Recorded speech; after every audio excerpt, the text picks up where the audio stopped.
La historia de los océanos, la historia del mar, es la crónica de los héroes que los surcaron. Y hoy en nuestros pasajes de la historia rendimos homenaje y tributo a uno de nuestros valientes marinos. España no ha podido vivir ajena a lo que el mar le ofrecía. Y ahí está el caso del descubrimiento y conquista de América. Pero esas gestas no se pudieron conseguir sin marinos que supieron gobernar naves difíciles en tiempos extremos. Siempre obtuvieron el mejor de los partidos a esos cascarones de nuez y consiguieron con ellos grandes victorias que auparon a España a la categoría de imperio. Los siglos de oro pudieron ser tales gracias sin duda al arrojo, a la valentía, al ardor de marinos como don Álvaro de Bazán, el marqués de Santa Cruz. De él se dijo: peleó como caballero, escribió como docto, vivió como héroe y murió como santo. Sin duda, el mejor almirante, el mejor marino que ha dado nuestro país en toda su historia. Y como héroe que fue, tiene algo que contar, tiene una narración que ofrecer. Y hoy se la damos en nuestros pasajes. Don Álvaro de Bazán, el héroe de Lepanto, el héroe de las Terceiras. Aquel que siempre fue invicto. Todas las batallas en las que se metió, todas ellas fueron ganadas para la causa de España.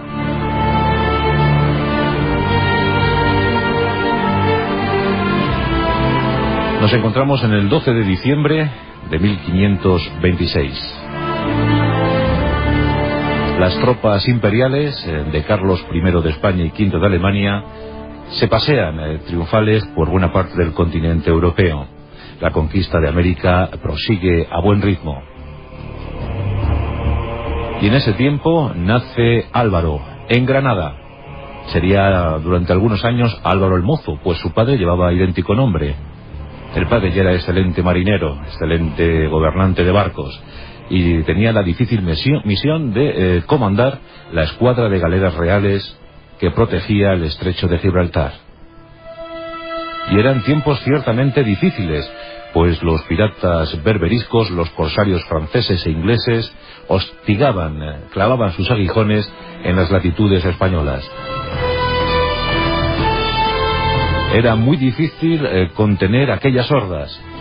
La verdad es que los berberiscos y los corsarios europeos ambicionaban poseer lo que nosotros teníamos. Y las poblaciones costeras sufrían los reiterados ataques que llegaban desde el norte de África.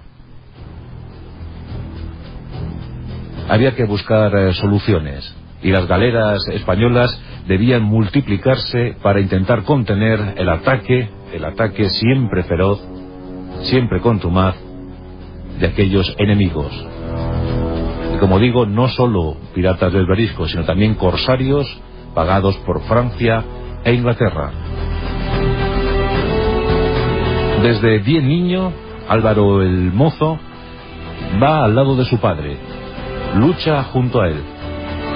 Las hazañas de Álvaro el Viejo son de renombre, y el rey se lo premia. Cuando el pequeño Álvaro cuenta tan solo 9 años, recibe un premio gracias a los méritos de su progenitor, y ese premio no es otro sino el de ser alcaide de Gibraltar. Ese honor ya lo contrajo con tan solo 9 años. Y como decimos, las escuadras reales se debían por necesidad que multiplicar. Se luchaba en el estrecho, se luchaba en el noroeste, se luchaba en Nápoles. Los barcos también tenían que surcar y proteger las líneas de abastecimiento con América. En ese momento se le exigía muchísimo a la Armada española. Nos encontramos en el año de 1544. Álvaro el Mozo tiene tan solo 18 años. Y ya va a participar en su primera gran batalla naval. La escuadra de Álvaro el Viejo se dirige a las latitudes gallegas.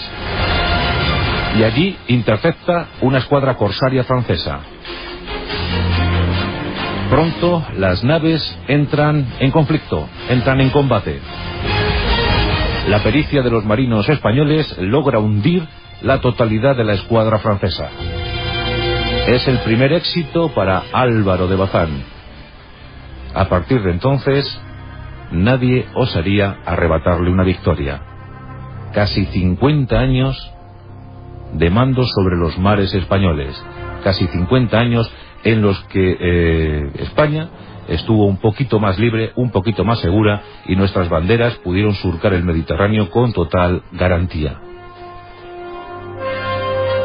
Álvaro de Bazán empieza ya a granjearse una cierta leyenda, una cierta fama, una aureola de invencible, y ya se comenta, se habla mucho sobre él. En 1556, el recién ascendido al trono Felipe II ha tomado el testigo de su padre, el emperador, y necesita soluciones para los peligros que amenazan nuestras costas. Y encomienda a don Álvaro de Bazán, ya curtido y avezado en las lides del mar, en las lides de la guerra, pues le entrega nada más y nada menos que la escuadra de galeras reales de Nápoles. Es un momento culminante en la biografía de don Álvaro de Bazán. Y a partir de ahí surgen nombres para la historia.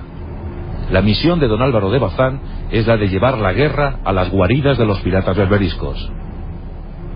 Él plantea una estrategia que luego da vía libre a la táctica, pero la estrategia es bloquear las flotas piratas en sus lugares, donde están amarradas. Reconquista el peñón de Vélez de la Gomera. Inmoviliza flotas en Fez, en Orán. Los piratas no dan crédito a lo que están viendo. Les están metiendo la guerra en sus propios nidos. Y el artífice es don Álvaro de Bazán. Con arrojo, con mucho tesón, era un hombre muy obstinado. Consigue arrebatar muchas banderas al enemigo. Sus galeras surcan el Mediterráneo. Malta, Génova, Venecia, Corfú. Lo cierto es que cada intervención de las naves de don Álvaro de Bazán, cada intervención se cuenta por victoria. Se le concede el título nobiliario de Marqués de Santa Cruz. Y la verdad es que en poco tiempo su nombre integra la galería de personajes ilustres de ese siglo XVI tan beneficioso para las armas españolas. A los nombres de Gonzalo Fernández de Córdoba, de Juan de Austria, de Alejandro Farnesio, se une indiscutiblemente el de don Álvaro de Bazán. Pero es sin duda su intervención en la batalla de Lepanto el 7 de octubre de 1571 lo que va a marcar su leyenda. En ese día, que pasó a la historia como la mayor ocasión que vieron los siglos, en palabras de don Miquel de Cervantes y Saavedra, don Álvaro de Bazán tenía la misión de dirigir la cuarta flota de galeras. Esa flota estaba situada en la retaguardia. Esa alianza cristiana, cuya cabeza visible era la de don Juan de Austria, pues iba a estar muy protegida en ese día difícil. Las 30 galeras de don Álvaro de Bazán estuvieron a la altura de las exigencias. En ese día se volvieron a multiplicar varias veces para poder atender los flancos, el frente. Todo fue más fácil gracias a la pericia, gracias a la intuición de don Álvaro de Bazán, quien envió galeras en los momentos clave, en los momentos donde había mayor necesidad. Esas 30 galeras fueron absolutamente vitales para la gran victoria de Lepanto. Miles de soldados, miles de marineros sirvieron al bueno de don Álvaro de Bazán. El propio Miguel de Cervantes, antes aludido, escribió: es el padre de sus soldados. Y lo cierto es que estar bajo el mando de don Álvaro de Bazán daba muchas garantías de sobrevivir, de éxito. Los soldados confiaban ciegamente en su capitán. Las órdenes de don Álvaro de Bazán siempre eran tenidas en cuenta, no se discutían. Todos entendieron que don Álvaro sabía de lo que estaba hablando. Y eso es importantísimo para afrontar cualquier conflicto. Tener un líder claro, un líder seguro en el que poder confiar. En 1571 se produjo la gran victoria de Lepanto, pero aún quedaba un enorme capítulo de gloria para don Álvaro de Bazán y sus buques de guerra. Y ese lo encontramos en 1582. Estamos en las Azores, por entonces llamadas Terceiras. Hacía bien poquito que se habían unido las coronas de Portugal y España. Pero había pretendientes al trono portugués, pretendientes sostenidos, protegidos por Francia. Y lo cierto es que en las Azores se encontraba un religioso llamado Antonio de Crato, pendiente de obtener ese trono portugués, y con todo lo que eso implicaba, no solo el propio país luso, sino también sus posesiones en América, sus colonias en el Índico, un inmenso territorio muy rico y que podía ofrecer mucho a los intereses de España. Una flota francesa, bajo el mando de Filippo Cracci, se dirigía hacia las Terceiras. Pero don Álvaro de Bazán, intuitivo como siempre, enfiló proa hacia las Azores y allí presentó una batalla sin igual que ganó sin oposición. Fue una acción brillantísima. Los buques de don Álvaro de Bazán, del Marqués de Santa Cruz, dieron un buen rendimiento ese día y la victoria fue tan aparatosa como brillante. Gracias a esa victoria de las Terceiras, gracias a la acción y al buen gobierno de don Álvaro de Bazán, Portugal permaneció unida a España muchos años más. Tanto que Lisboa se convirtió en uno de los mejores puertos para España, para la península ibérica. Y en 1585, el propio don Álvaro, seguramente fue él, pues animó al rey prudente, a Felipe II, a fortalecer, a abastecer una inmensa armada. Una armada que presentara batalla, tal y como pues le decían sus ideas, que presentara batalla al enemigo inglés, a los corsarios ingleses, bien protegidos por la reina Isabel, la reina virgen, pues quería presentar batalla en su propio territorio, en la isla de Gran Bretaña. Se estaba perfilando la empresa de Inglaterra, la que popularmente pasó a la historia como la Armada Invencible. La idea era que don Álvaro de Bazán dirigiera una flota, una gran flota, hacia el Canal de la Mancha, y que allí se uniera a las fuerzas de infantería de Alejandro Farnesio, el príncipe de Parma. Una vez unidas estas dos fuerzas, se plantearía un desembarco en Gran Bretaña y un gran escarmiento, no solo para los corsarios, sino también para las fuerzas regulares de su graciosa majestad. Vamos, una invasión en toda regla. Durante meses se preparó minuciosamente el plan. Don Álvaro de Bazán pedía y pedía más y más barcos, mejores tripulaciones. No quería fallar. Sabía que aquella acción sería decisiva para el devenir de los acontecimientos. Pero por desgracia esto se truncó a principios de 1588. Y en ese tiempo el Marqués de Santa Cruz contrajo unas fiebres tifoideas que acabaron con su vida el 8 de febrero. Sin embargo, la empresa no se vino abajo y Felipe II encomendó al duque de Medina Sidonia que asumiera el gobierno de aquellas naves.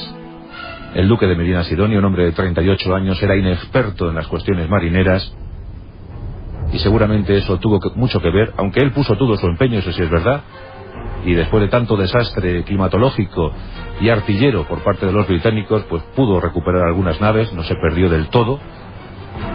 Pero ¿qué hubiese sido de la historia si don Álvaro de Bazán hubiese dirigido aquellas naves, aquellos buques, aquellos galeones de combate? Iban 20 de lo mejorcito, 20 galeones de lo mejorcito de la época. Si los hubiese dirigido hacia la pérfida Albión, ¿qué hubiese pasado? ¿Don Alejandro Farnesio hubiese logrado desembarcar sus infantes? ¿Los tercios hubiesen puesto pie en Gran Bretaña? Sin duda la historia hubiese sido bien distinta. Pero las fiebres acabaron con la vida de don Álvaro de Bazán y eso ya nunca lo sabremos. Lo cierto es que durante casi 50 años don Álvaro de Bazán, sus galeras, sus galeones, rindieron banderas enemigas, Plantaron cara a la sublime puerta otomana, recuperaron islas, hostigaron nidos piratas, consiguieron victorias para las armas españolas y pudieron hacer que España y Portugal siguieran unidas durante muchos años. Le capturó 2000 piezas artilleras al enemigo, hundió cientos de naves, consiguió liberar miles de esclavos cristianos. Y recordamos aquellas palabras que le inmortalizaron como personaje. Peleó como un caballero, escribió como docto, vivió como héroe y murió como santo. Don Álvaro de Bazán, nuestro gran almirante, invicto en 50 años, en más de 50 batallas, todo un símbolo para la Armada Española. Y conviene que de vez en cuando recuperemos a estos personajes de nuestro acervo cultural, de nuestra historia, de nuestra tradición, aquellos que lucharon, aquellos que vivieron pensando en el ideal de un mundo mejor.